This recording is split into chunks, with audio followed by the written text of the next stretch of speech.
Okay, so this is the third book that I've got out for my little talk about books on coins and tokens. This is the oldest of the books that I'm talking about. So this book was issued in 1789, and it was a book that was written by a chap called Walter Merry. Again, because of its date, it's got quite a long title. So this is Remarks on the Coinage of England from the earliest to the present times, with a view to point out the causes of the present scarcity of silver for change, and to show the proper way to make it plentiful, to which is added an appendix containing observations upon the ancient Roman coinage and a description of some medals and coins found near Nottingham. So, there we go. Walter Merry was a hosier in Nottingham. So he was born, at least he was baptised in York, and then he moved to Nottingham. He was a hosier here, so this was at the period when people were making stockings. So he would have been an overseer of people who were making stockings for his company. He got to the point where he was able to describe himself as a master hosier, so he was relatively wealthy, relatively high up within the industry. And he was also clearly very interested in numismatics. And this is quite early for this sort of book, this sort of interest to have been something that he was publishing about. Now, this book, unlike the two previous books, isn't really a numismatic study of coins. Instead, it's actually a kind of political statement talking about how the coinage is contributing to the problems within society at the time. Now, this is the second period of our recent history when token coinage became really common within the UK. So this is, as I say, this was published 1789, so this is late 18th century. It's during the reign of George III, and again it was a period when there just wasn't enough small change for people to use to buy their everyday goods. In this instance, it was partly because the mint wasn't producing enough official coinage, but it was also because the coinage that was in circulation was really, really debased. There was a lot of forgery, there were coins that didn't have as much silver in the alloy as they should have, and so the coinage that was circulating was rubbish, and there wasn't enough of it. So those two things combined to make a situation where, again, people started to make their own coinage. Now, in this instance, it seems to be rather than sort of individual traders, individual merchants like it was in the 17th century, it's more commonly that it was industrialists.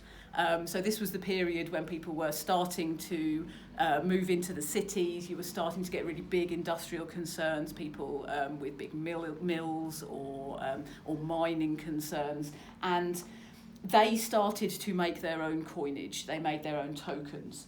Now, this book is written in order to explain why Merry thinks that the coinage is in the state it is and what problems that's causing, as well as his thoughts on how that could be alleviated.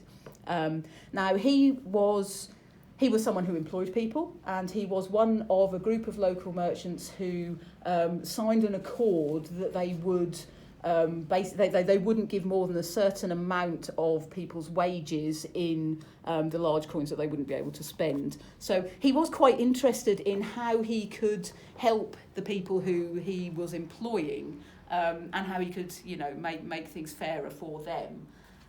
He was also clearly a really, interested numismatist, because as well as talking about that, he then uses it as an opportunity to talk about the coinage from the reign of Edward III onwards. So not quite from the earliest to the present time, but from the reign of Edward III onwards.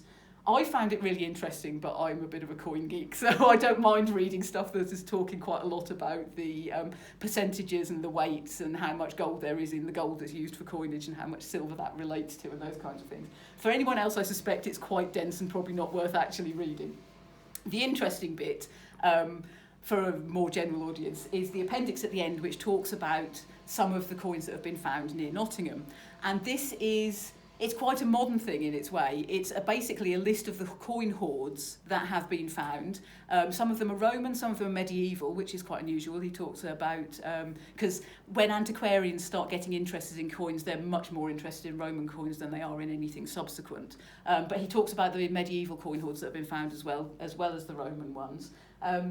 And again, naming the places where the hoards came from, I know that some of those have ended up in the collections of Nottingham City Museums, so that's fantastic as well.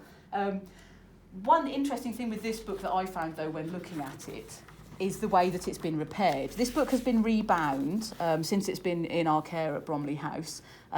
So it's got a nice new spine, new cover. But what it also has is repairs to the pages. So, for instance, on this page near the front, you can see that the original paper was torn and it's been repaired with a nice bit of new paper. And towards the back of the book, a lot of the pages have had their top corner missing. And these have been repaired as well. So it's quite interesting the way it's been rebound. And this has been done in recent years. It's noted that it's been done as part of the Adopt a Book scheme. So that's quite good. What I also found really interesting was that this shows one of the tricks that were used in printing books, because at the bottom of each page, underneath the text of the page, is the first word of the next page.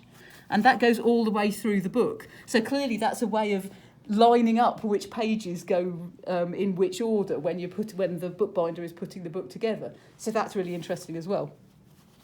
No illustrations in this book, unfortunately, so I thought I would print out just a couple of the tokens that were circulating in this period. So these are often referred to as Conda tokens because the first catalogue of these tokens, the first person who drew up a list of what tokens had been issued and were in circulation was Mr. Conda, and he did that whilst they were in circulation. So this is quite interesting because these tokens started to be collected whilst they were still in circulation. So in the late 18th century, people were being paid with these tokens and were having to use them as money. And then there were also people, mostly of the upper classes, who had quite a bit of money, who were collecting them as a pastime.